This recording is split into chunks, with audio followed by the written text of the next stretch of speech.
Emily Elizabeth, and I'm the host of the What Fulfills You podcast, a show for and about individuals always seeking to be their best selves.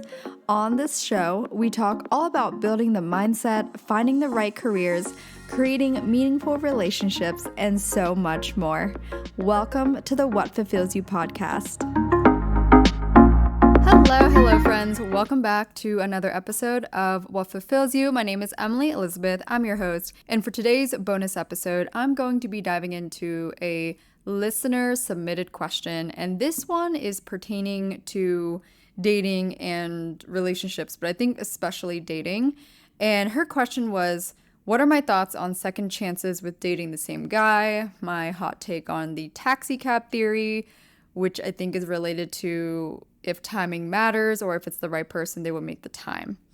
So just to give some context, because I think sometimes, especially if you haven't listened to my podcast before or you don't know too much about me personally, I think it's important for me to share what my experiences are and to be able to share that from my experiences. So I have been in 3 relationships in my entire life, and that's yes, even going back to high school, even though I actually never had a relationship in high school. My first real significant relationship was in college, and I dated that person for about 4 years. And the following relationship I had was 3 years later, and that was actually quite short-lived. And the third one is my current relationship. And in between all of that, I've had maybe some short-term flings, if you will. And when I say flings, I mean it's still someone that I'm seeing.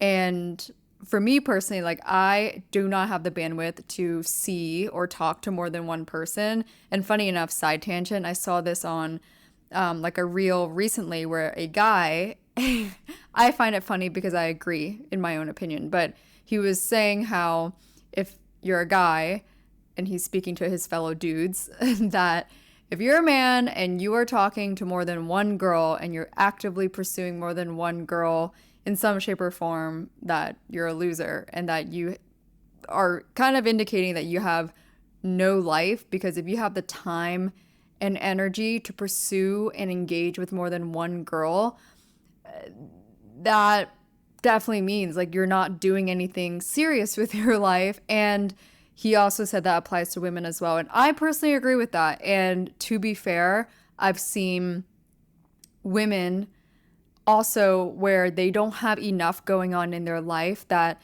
they have the bandwidth to talk to more than one guy.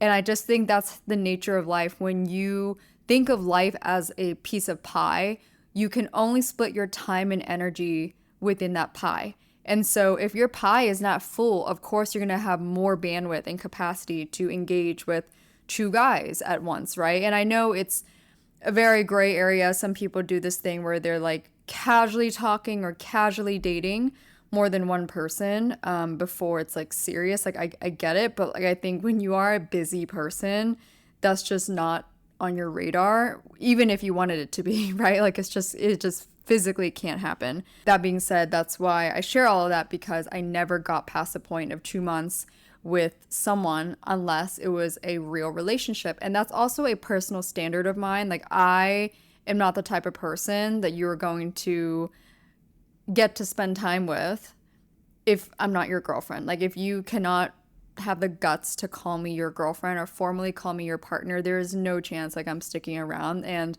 I don't really know where I got that from, but I don't know, we'll call it what it is. Maybe it's an ego thing, or maybe it's just standards and values. Who knows? It's probably all of the above. It's just how I operate. I also understand that not everyone is like that, so just take what resonates with you. So going on the first part of the question, which is second chances on dating the same guy and what my thoughts are.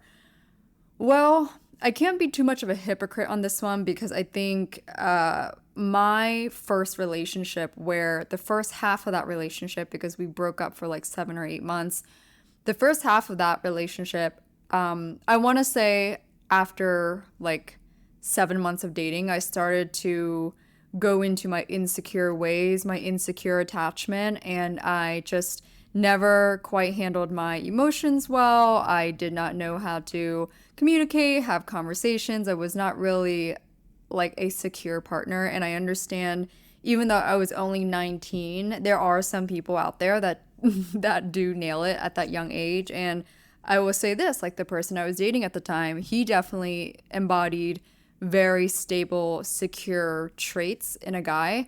So, all that to say, he broke up with me after we dated for like a year and a half.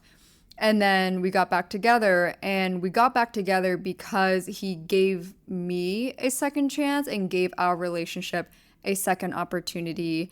And of course, that was also slowly observed. And I think like it made sense, right? Like it wasn't like we jumped back into it. It was very much like, hey, let's see how this is going and let's see where this is going and let's see if certain things like have really evolved, right? So I personally can't say that I would imagine myself giving someone a second chance per se, unless it was a very similar instance of like a complete 180 turnaround, which I also personally believe is very rare. Like the things that I did at that stage of my life to make a 180 change in my life are rare. Like I rarely see anyone, even older than me, will commit to doing certain things, like really working on themselves, really calling themselves out on their bullshit, really making the actionable changes. And I was driven by heartbreak at the time, right? Like I really wanted to see how that relationship could flourish under circumstances of like both partners are healthy and stable and and when I was able to observe that after like another 2 years of being together, that's when I realized, okay, we perhaps are going to go in different directions in life, which was definitely very sad, but it definitely was so worth giving, a shot. And it was just such a stable, calm relationship the rest of the time. So while I've been given that second chance, I'd only do that if it was a very, very similar scenario. And I think that being said, if I want to compare it to other instances when I have been asked by other guys to give them a second chance of some sorts, and it'd be second chance like, maybe we had briefly dated or talked for like 1 month and things faded out or they never really pursued me and then they circled back like a couple months later and a year later and another year later, like they kept doing that. I personally don't give second chances to that kind of approach because I have the mentality of, hey, you have had the opportunity to pursue me. You have had the opportunity to get to know me, to pursue this mutual interest. And here's the thing, like I am the type of person that doesn't even I don't play like games, right? Like I'm open, I'm respectful, I'm communicative, and I know that that's going to draw in someone that's secure and stable because they're going to see like attracts like, right? So if I'm showing up that way, I know that another person, in this case, like another guy who's also like that, is going to be able to recognize that and reciprocate, right? So I don't understand why I would give a second chance to someone that just is not my equal in that regard in the first place, because I've had it multiple times where three at the top of my head I could think of have tried to return into my life because for whatever reason they realized that they did lose a good opportunity or they did really meet someone that was stable and would be a healthy partner. And especially if you're like quite older than me, like 5+ years older than me, I'd expect you to be able to have experience where like you've met a quality person, right? And like to take up that opportunity right away, to not let that slip. And I personally know so many men in my life, whether it's friends or friends of friends or fathers of my friends or whoever, that would tell these stories where they remember they met my friend's mom or they met their partner, their wife, whatever, their girlfriend, and they just knew like, oh, I could not let her go because she's just like, she's great, like she's a great person, and I just knew like that was, I didn't want to let that go. I didn't want to risk losing that. So because I have that mindset about dating and relationships and men and my understanding of my own value, yeah, I can't really say I would personally advise on giving second chances unless it's a very like 1% scenario, which do exist, by the way. I'm not black and white, but you really have to sense that it's like a 1% scenario. So on taxi cab theory and my hot take, whether timing matters or if it's the right person, they would make the time. It's funny because I have a question in the card game, something along the lines of like right person, wrong time, or something like, yeah, if it's the right person, the timing doesn't matter. I think naturally we all know both matter. At the same time, I do know so many people and examples of people that did meet relatively early on in life, and stuck together. And so there are so many, so many examples of some might say, oh, like that was the right person when they were 18 and but like it was so early on in life. And actually, funny enough, I'll share an example of a couple I met at the Met Opera 2 months ago, and they were just so lovely, like just a sharp, well-rounded, beautiful couple. I took their photo and we ended up getting in a conversation.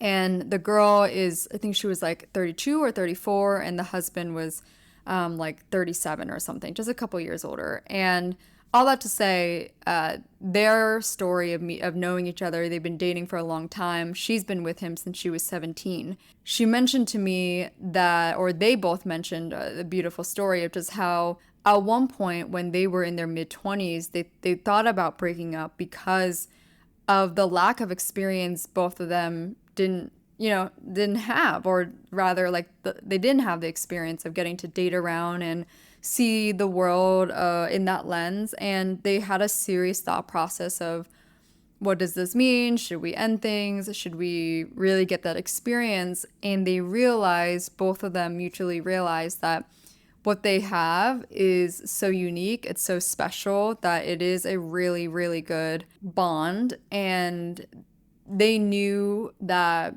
what may be out there was not worth sacrificing what they have. And so they stayed together, and obviously they're married now, and they have 2 kids.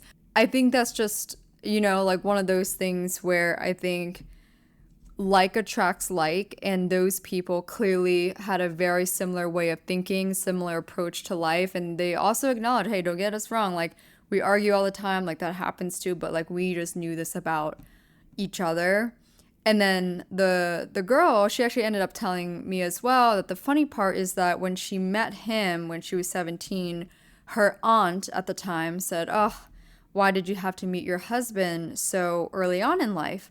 And she was like, what, my husband? Because she was 17, right? But interestingly, someone from the outside even could tell that that would be a very strong potential for like a final, you're gonna get married type of thing. So yeah, I think my answer to that is timing plays a role, and it plays a valuable role, but I'm going to personally say that I think timing does not play as important of a role compared to it being the right person. And that, yes, in that example I gave, it clearly is an example of the right person will make it work, vice versa, right? It was clearly mutual, and they knew that it was the right person, right? And of course, we know the stories of people trying that as well, and it doesn't work. But when I do talk to those people as well, they often also share this knowing of they knew certain things really early on in the relationship, and that always existed. So I think that's also something to take into consideration of like when it's not the right person, you kind of knew all along and you just didn't want to admit it out loud.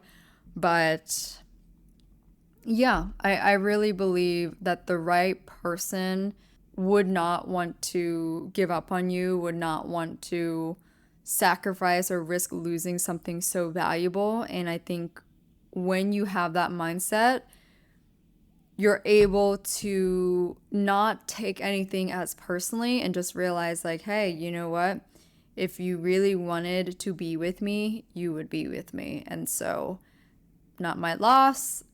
I'm gonna be with someone that really wants that and will treat me like that. And I know that I will have that, like you really have to put that in your head. And I have for many years of my life. And so I think that's an element of where my framework and my standards come from, is just knowing that I've seen it so many times in life, which is very great too. Like, it's like when you know so many examples of the thing that you want to also have, it's really hard to remove that from your head, right? I understand when maybe you haven't seen those examples, so it's kind of hard to imagine it. So that's one of my best pieces of advice too, is to, if you didn't have that from your parents or anyone in your family, really try to find those examples that you would like to kind of model in a similar way, because that will help guide you towards that direction and helps give you that confirmation of, hey, I know that these people do exist. Therefore, I don't need to accept this kind of treatment or mistreatment. All right, so that was all for today's bonus episode. I hope you guys enjoy these short Q&A type episodes where I'm answering maybe only one or two questions or topics, and this just adds a little bit of fun for the week. Thank you again for tuning in to today's episode. I will chat with you all in the next one.